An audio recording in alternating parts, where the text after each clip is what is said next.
कावरापेठ गांगापूर हद्दीतील इट्टीपुरी रोडवरती केशव जुनगरे यांचं चहा पान आणि नाश्त्याचं दुकान अनेक वर्षापासून या ठिकाणी चालवत आहे.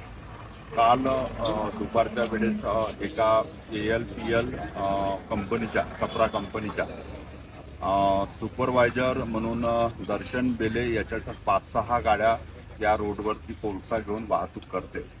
त्याच्या सुपरवायझर सोबत किरकोळ वाद झाल्यामुळे त्यांनी संध्याकाळी रात्रीच्या सुमारास आपल्या एका गाडीनं येऊन एका ड्रायव्हरच्या हाताने त्याचं संपूर्ण दुकान उद्ध्वस्त केलं. अशा या गरीब माणसाच्या याच्यासाठी त्याच्या अगोदरही याच चौकामध्ये कृष्णा आंबेकर यांचं सुद्धा अशाच पद्धतीच्या पांढरेला हा किरकोळ वादामुळे एका ट्रक ड्रायव्हरने कदाचित हा शुभम जो आहे त्याचा सुपरवायझर त्यांनी तोडलेला आहे.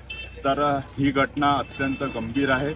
प्रशासनाने पोलीस प्रशासनाने याची दखल घ्यावी आणि याच्यावरती कारवाई करावी आणि या केशववरती झालेला जो काही अन्याय आहे त्याची भरपावती त्याच्याकडनं वसूल करून द्यावी अशी विनंती सर्व संपूर्ण नागरिक या ठिकाणी करत आहे, अशी मी आपल्यासमोर या ठिकाणी विनंती करतो.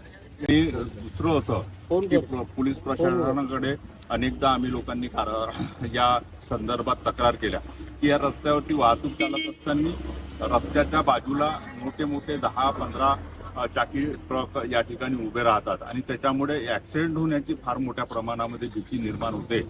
म्हणून कदाचित ॲक्सिडेंटही त्यामुळे झालेले आहे. तरी प्रशासनाने याची दखल घेऊन हे ट्रक्स या ठिकाणी उभे नाही राहिले पाहिजे. ही सुद्धा पोलीस प्रशासनाने आणि RTOनी याची दखल घेतली पाहिजे अशी विनंती आहे.